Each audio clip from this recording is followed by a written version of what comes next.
In the GTA series, we've encountered many powerful criminal groups. Some we even got the chance to control, like Vic Vance's gang in GTA Vice City Stories, or the Family Street gang in GTA San Andreas. The question is, which criminal group is the strongest from the entire GTA series? Which one would have a chance to win in a direct war with any other? We start in the year 1984 with GTA Vice City Stories. In this game, we have a whole heap of gangs: the Cubans, Cholos, the Mendez Cartel, Diaz Gang, Trailer Park Mafia, Sharks, Vice City Bikers, Gonzalez Crew, and White Stallions. But only 3 of those gangs are worth considering today: the Mendez Cartel, Diaz's gang, and the Sharks. The rest just wanted to get a slice of their cake. Vice City is 24-karat gold these days. The Colombians, the Mexicans, hell, even those Cuban refugees are cutting themselves a piece of some nice action. We know that the Mendez Cartel and Diaz's gang were 2 leading drug forces in Vice City in the year 1984. Playing Vic, we observe their actions from within. We experience the resources they have at their disposal. For example, we know Diaz made deals with the DEA. I make a little deal with the DEA. I hand over 200 kilos of that cocaine you and Quentin stole from Gonzalez. In exchange, they're gonna give me some serious guns. Whoa! Hey! Not like this toy. Holy! Okay. He could afford expensive technology, possessed a wide arsenal, and had sizable human resources. Show him what it means to be a friend of Ricardo Diaz, and what it is to be an enemy. The Mendezes were very wealthy themselves, had their philosophy and various hardware. They had a helicopter with a magnet and imported huge amounts of merchandise into the country. That coke you ripped off belonged to the Mendez brothers. I was just the shepherd. Now, we're all on their shit list, and the only way off is in a fucking bag. The most underrated gang, though, is the Sharks gang. First of all, almost everybody feared the Sharks in 1984. There's no mention of them in the in-game news, which also hints that even the media were scared of them. In the story, they appear just once. It's the mission in which we're protecting Gonzalez's convoy, who was transporting a big load of weapons. What's important, everything was conducted under Diaz's protection. Someone who dared to attack the shipment would not only mess with Gonzalez, but also with Diaz's powerful crew. Meanwhile, during the mission, we see how the Sharks attack the convoy with whole squadrons of armed people. The Sharks weren't scared one bit of the helicopter, from which Vic was shooting them with a lethal weapon. The Sharks' waves were endless. What's impressive is that the Sharks knew exactly about the transport. It also means that, first, they must have had people within the rival gangs. Second, they were not scared to go to war with such powerful organizations like that of Diaz's. Third, they had enormous human resources and weren't scared of losing people in such a risky battle. What's more, we don't know anything about Diaz retaliating for that stunt. Therefore, it seems that he had respect for them. In the moment we unlock the gang wars in the game, the Sharks control the most business sites, the number being 10. And then we've got those 2 marked for sale in their territory, so it's more like 12 actually. The Seoul streets demonstrate their power too. If Vic begins to attack their businesses, he'll not have an easy life until the moment he's taken all of their sites over. The Sharks are capable of obliterating Vic before he even realizes what just happened. If not for Vic and his plot armor, there's a big chance that they'd be the ones to take control in town. But thanks to Vic, Diaz won. When you're done, I'm gonna own this town. It's the American dream, and it's all because of you, Vic. You're a hero. Vic destroyed the Mendezes, effectively weakened the Bikers gang and the Sharks. Other than that, he kicked out the Cholos as well. So in Vice City Stories, Diaz and his group eventually won. But that was only because Vic took care of his enemies. And how weak Diaz really was exposed in GTA Vice City. Notice how little Tommy Vercetti needed to destroy Diaz. He had to show a bit of loyalty and prove himself as a good errand boy for dirty work. If this is the best Vice City has to offer, this is gonna be easy. Thus, if not for Vic, much of this points at the possibility that the Sharks would dominate Vice City in the long run. And that's why I picked that gang as the strongest one in GTA Vice City Stories. After the events of GTA Vice City Stories, after the deaths of the Mendez brothers and the collapse of the Sharks, the ever-sweating midget Ricardo Diaz became the undeniable kingpin of the criminal underworld. A few groups operated in Vice City in 1986. We had the Cubans, the Haitians, the Bikers, some minor European gang, the Triad, and the Mexican gang, whose members we see in one of the missions for Phil Cassidy. It's possible that those Mexicans are the leftovers of the Cholos from GTA Vice City stories. During the story, we see the feud between the Haitians and the Cubans. Someone tries to have a go at Diaz's business. The Liberty City mob also tries to get in the game. Ultimately though, Diaz maintains his grip on everything. He is the main power until the moment when Tommy Vercetti takes over his cartel. Of course, taking over the gang doesn't mean taking over everything. Tommy surely lost many contacts, who often remain loyal to the leader of the given gang rather than with the organization itself. For example, Tommy probably lost the contacts with the DEA by taking over Diaz's cartel. Diaz also took care of the public reputation. In the eyes of the public, he was a philanthropist and owned multiple charities. Tommy didn't really bother that much about stuff like that. However, we can't take everything from Tommy either. The organization's growth under his wing was huge. First and foremost, Tommy listened to those wiser than himself. He listened to the advice of Cortez, Avery, or Ernest Kelly. He was taking opportunities, of which the best example is how he turned the print works into a heart of a counterfeiting operation. I've always fancied printing money. It ain't too hard. Tommy saw to getting the drugs and expanding the distribution network. He formed a protection racket. He invested the money in legal fronts, the Malibu Club, the pole position, the movie studio, taxi firm, or the car dealership. Avery's lessons, who kept going on and on about purchasing properties, did not go to waste. There's a lot of opportunity in this town if you own the right real estate. So Tommy may have had it easier because he didn't have to build the business from scratch, but he upgraded it and reinforced its foundations. Seriously, if you look at Tommy's business at the end of the game, you can see that it'd take a real juggernaut to make it collapse. The gang situation in GTA San Andreas is just another thing proving how elaborate the game is. The families, the Ballers, Barrios Los Aztecas, Vagos, San Fierro Rifa, Triads, Da Nang Boys, the Mafia families from Liberty City, the Russian Mafia, or even the biker gangs. The game even mentions gangs we never get to see. This here's Vietnamese gang territory. Da Nang Boys, Shining Razors, Butterfly Children. The strongest of those gangs are mainly the Ballas, CJ's gang, the families, and the Red Gecko Tong, the triad Woozy belonged to. We're not going to include the Las Venturas Mafia families because those were just single units of those gangs. The Mafia families prominently operated in Liberty City, so we'll leave them to discuss for GTA 3 and GTA Liberty City Stories sections. We have to look critically at the Families gang though. The families were not major. True, they used to be strong, but they later became nothing thanks to Sweet. If not for CJ, the families would have probably gotten eaten alive by the Ballas and Vagos. Therefore, we picked the winner between the Red Gecko Tong and the Ballas. And I'd personally say that the Triads deserve that title, and by quite a long shot too. Let's start with the fact that the sole Woozy set, Mountain Cloud Boys, had enormous influence. They had their turf in Chinatown and were major shareholders of the Four Dragons Casino in Las Venturas. In turn, the entire triad on the West Coast consisted of more subdivisions, such as the Bloodfeather Triad. Those were the ones who got attacked by the Vietnamese in the mission Mountain Cloud Boys. Vietnamese surprised us, cut us all down. In any case, all of the subunits were a part of the Red Gecko Tong, so the triad's power extends even further than what we get to see in the game. Another argument favoring the triad is how both gangs are organized in terms of authority and who's calling the shots. A good organization can't function if everyone's doing what they want because that will sooner or later fall apart. Take a look at the Ballas sets. They seem to live their own lives each. The main argument is the Temple Drive Ballas, the set which didn't get involved in the conflict with the families entirely. On top of that, they practically shared territory with one of the sets of that gang, namely Temple Drive Families. And sure, they do attack the player, but that's purely a gameplay thing. They don't play any role in this conflict story-wise. Even the families operated better in this case. We also had the division into sets, just like with the Ballas. We had the Grove Street families, Temple Drive families, and Seville Boulevard families. The Grove Street families were the authority though. The other sets shared its conflicts, it imposed rules upon the other sets, and had a say in their business. That had its disadvantages, of course. I thought this was family's turf. Yeah, it's Temple Drive families. We don't roll with them no more.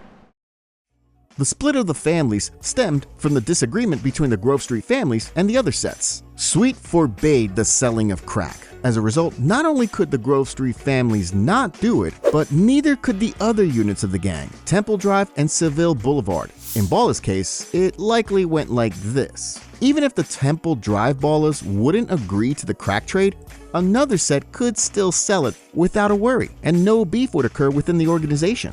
It's also possible that Tenpenny only made a deal with one set of the Ballas. After all, that would neatly explain why Tenpenny sometimes sent CJ against the Ballas, even though he theoretically had an agreement with them. So treating the Ballas as one centralized unit would simply not be fair. The Ballas didn't operate as one system. If one set didn't want to participate in a given conflict, they were allowed not to, and everything remained cool. The Triad was much more centralized. All of its units were subordinate to Ranfa Li, who managed all of them. Let me introduce you to Shuk Fu, Ranfa Li. He heads the Red Gecko Tong on the west coast. Additionally, Ranfa Li was highly respected by the bosses of the subdivisions. It's clearly demonstrated by Woozie. As honored as I am to share my home with you, we should lure these lizards out into the baking sun. Woozie, in turn, had very loyal and respecting soldiers himself. He's blessed with unbelievable good fortune. And the Triad that would do anything for him? We call him our lucky mole. That's why we can safely say that the Triad can be treated as one organized group despite its division into sets. And then we have the Triad's equipment. Miniguns, helicopters, rifles, parachutes, planes, fast cars, bulletproof vehicles, or even bugs. Alright, so let me get this straight. You want me to swim around in dirty dock water, dodging little brown jelly beans and Vietnamese gangsters, to put a bug on a boat in the harbor? Judging by the payouts CJ received for his contracts, they weren't short of cash either.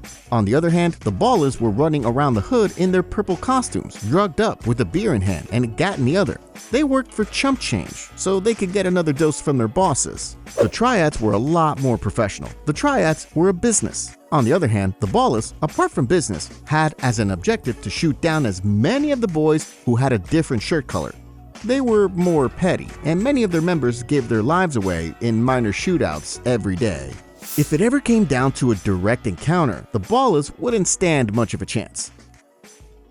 Liberty City, 1998. The setting for GTA Liberty City stories, a place full of criminal activity. The Italians rule in Portland, though there's no shortage of other gangs. We've got the Leone family, Sindacos, Forellis, the Sicilian Mafia, the Triad, Diablos, and bikers.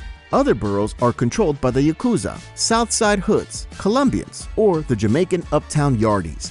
However, only 4 of those organizations are particularly strong: the Leone Mafia, the Sicilian Mob, the Yakuza, and the Colombian Cartel. However, we'll touch on the Yakuza while discussing GTA 3, because they were pretty much only beginning their story in GTA LCS, and their influence is smaller than that of the players we'll talk about now.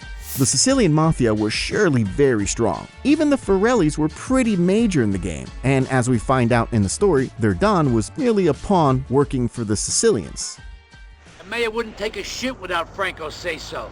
It's those Sicilians. They pushed Franco into it. The Sicilians? Why? They own Franco, and they want a war between the Liberty families. When the dust settles, they're coming to take over.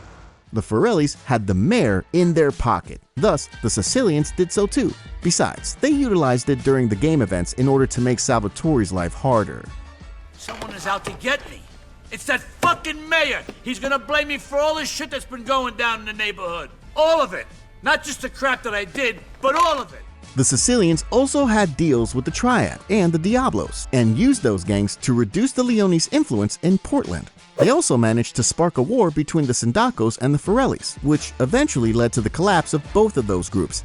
That all shows how strong the Sicilian Mafia was, and all those operations were pretty much just a delegation in Liberty City. Their main base of operations was Sicily. However, we've got to remember that they did have to go back home at the end of the story. They eventually couldn't settle into the criminal system in town, and Tony Cipriani essentially buried their plans. Salvatore found out about their deception. The Sicilians had a sneaky plan. They wanted to weaken all the mafia families in Liberty City by igniting a war between them. Sal, using Cipriani, utilized this deception in order to strengthen his own organization, which eventually allowed him to successfully defend himself from the Sicilians' attack. In terms of the Leone Mafia, in spite of everything we just said, it's hard to perceive them as a great force. After all, their influence was limited to industrial Portland. they had inner conflicts. Their boss sometimes pulled off complete circus, and they had snakes within their ranks, like Vincenzo, about which we find out from an email sent by Salvatore's wife, Maria Latore, to a journalist, Ned Berner. They weren't a bunch of sissy boys either, just to be clear. Salvatore was, after all, a very sly and clever leader. He always managed to get the right info. The Sicilians' deception, the information about the mayor being in league with the Forellis, or about the peace negotiations between the Forellis and the Sindacos. Sal didn't only acquire information, but he also knew how to make use of them. But that was more of a survival strategy. A solid business without fearing what tomorrow may bring was more of the cartel's bag. The cartel had a big construction firm after all, through which they conducted scams, which allowed them to gain enormous government contracts. They were the only organization dealing spank. They were earning big money on it. They sold other drugs to the Leone Mafia, so the Leones were somewhat dependent on the cartel. The fact that they made up the plan to blow up Fort Staunton in order to get another government contract is good evidence for the not-so-small contents of their purse. The cartel had a big construction company, Panlantic Construction. In order to ensure themselves lucrative employment, they planned on bribing the mayor of Liberty City. They wanted him to give them construction contracts for various important investments in town. But the contemporary mayor, Roger Hull, was already in bed with other companies and didn't want to work with the cartel's firm. And just like that, Carrington, who worked with the cartel, laid out $200,000 to a certain journalist for him to write some dirt on Mr. Hull. That was supposed to make him rethink who he wants to work with. 3 years later, not that much changed in Liberty City. The Yakuza got stronger, about which the media started talking. A big advantage the Yakuza had was numerous contacts within the LCPD, including several senior detectives. We observed that in the game through the thread with Ray Machowski. The Yakuza style was really likable. It was thorough and followed the idiom, slow and steady wins the race. Unfortunately, despite all that, the Yakuza can't really run for the title of the strongest organization in 2001 for one simple reason. They were swarmed with conflicts, like with the cartel, the Leone Mafia, the Diablos, or even the Yardis gang, while having no allies at all. The media were saying that the Leone Mafia developed a high status in town in recent years, but in reality, they still held on to their little corner of Liberty City and didn't put themselves out there too much. What's more, the Leone Mafia also had serious problems with merely protecting Portland. Granted, they did eventually manage to keep everybody at bay, but the conflicts with the cartel, the Triads, and the Forellis significantly weakened them. That's why the cartel claims the prize again. Blowing up the Callahan Bridge, building the Porter Tunnel, and Fort Staunton, they were still busy with the government contracts. Agreements with the mayor were still very much there. Additionally, they took over Fort Staunton, where they fought the Yakuza. Also, the unpredictable and greedy Catalina joined the gang, making it even more ruthless. Don't be such a pussy! Hey, we got no choice, baby. You always got a choice, you dumb bastard. The spank market has blossomed for the last 3 years, ensuring even bigger profits for the cartel, which is observable in the game. The cartel also got themselves a few allies in the shape of the Triad, the Yardis gang, and most likely the Purple Nines gang, whom they probably supplied with spank. After all, there's a reason why the developers put the cartel car in Wichita Gardens. In the mission, Sam, you can even see that the cartel is collecting drug shipments at the main airport in Liberty City, protecting it with RPGs, which shows you the absurd influence they had. So yeah, the cartel was pretty much unstoppable in 2001. In GTA 4, we've got an abundance of gangs as well. One of the main candidates for the strongest one is the gang of Elizabetta Torres. A boatload of every type of drugs under the sun acquired via her contacts in Puerto Rico. An abundance of connections in general. Elizabetta was working with the Lost and the Angels of Death. Other than that, she worked with the Irish, the Spanish Lords gang, the Uptown Riders, Playboy, Badman. She knew everybody. You could say that her staying at that little apartment in Bohan was just a good cover. Additionally, similar to Diaz, she had a reputation for being a dangerous woman. Man tried to turn me out when I was 14 years old. I fed him his balls! Stories like that made everybody fear her. This Taurus, the meanest bitch in Bohan. Oh, come here, sweetie. Shit, I'd let you kiss me, but I'm afraid you'd stick a knife in my back while I was doing it. You wouldn't be the first man I tried that trick on, sweetie. the IAA government agency had as the #1 priority to arrest her. We see during the story how the police got heavily involved in whatever she put her fingers into. The police are all over me. I can feel them. Which is perfectly summarized by the story of the agent Michelle and her operation, whose main target was Elizabetta. The Bulgarin Mafia is a strong candidate too. Bulgarin, a complete psycho obsessed with revenge and persecution of others. Bulgarin loved money and had unlimited amounts of it, as well as a whole organization under him. LCPD lists him as one of the global figures in organized crime. We know he had operations in South Europe, Russia, and in America, of course. Another leader of a strong syndicate, Raskolov, was his ally. In the game, he demonstrates his power by sending countless squadrons of armed soldiers at Nico or Luis multiple times. Bulgarin was smuggling people on a large scale. Still, he wasn't the biggest player in town. If anything, he was the kingpin outside of the US and LC.